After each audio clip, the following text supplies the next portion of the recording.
有一名新北市高中1年的查某学生，伊伫咧新竹参加夏令营，毋过昨下晡4点外，业者安排因去尖石乡的引兵溪内面耍水，却是熊熊渡水，送病院抢救，犹原是救无回来。学校表示讲，这是学生家己去报名的活动，目前也查到讲，这带活动的教练有一个证照已经过期。死者的家属也质疑讲，这山内面的天气是遐尔歹，为什么又搁要来进行活动呢？目前警方呢是向甲这专案向过失致死等罪嫌来侦办。警方去到溪边，让水有外深，办休闲活动的业者在伫边啊，因为因班的营队将一天标出渡水的事故。救护车接着同步出动，一个渡水的查某学生已经互教练救起来岸边，不过已经无喘气、无心跳，紧急送病院急救，还是救无回来。这个已经白逝姓魏的学生，是新北某一间高中1年的新生，家长替伊报名参加民间机构举办的5天4夜夏令营。7月31日下晡4点外，伫新竹尖石的引兵溪体验飘飘河的活动，若像卡去卡伫石头旁的，落尾不幸渡水死亡。如果我带我的小孩，要带这么多小孩去，我是应该事先想到说他们可能会有状况。那我相信园区他们这些业者办理了这么久。那会不会让我感觉是便宜行事？当然就是同理安慰，很遗憾呐、后续会帮我们就陪伴呐、听到说他可能有法务的这一块，我赶快跟新北政府也联系了。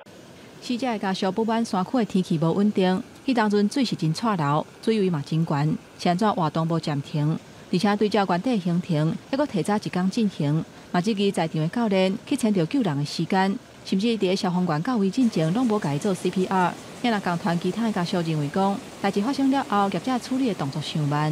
觉得跟其他的夏令营比起来，他们是真的，危机处理的应变能力不是很好，因为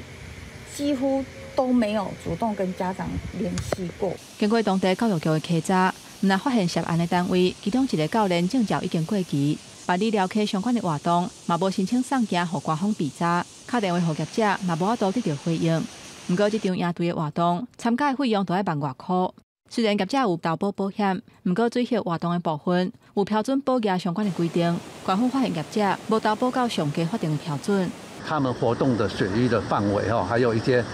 他们使用的一些设施，这些我们会去做一个检查。相验结果属于是这个溺毙造成的死亡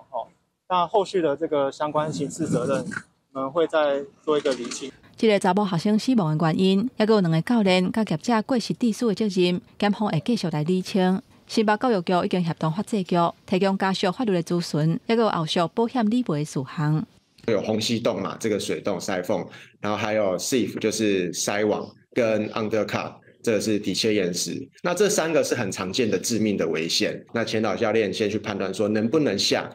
专家嘛提醒，进行这类的活动，伫落水进前，水位的监测都要先做好。溪水的水坑嘛有可能有危险，若一个无注意，就有可能去互夹入去。相关的活动拢要有教练先确认水性的情形，来确保安全。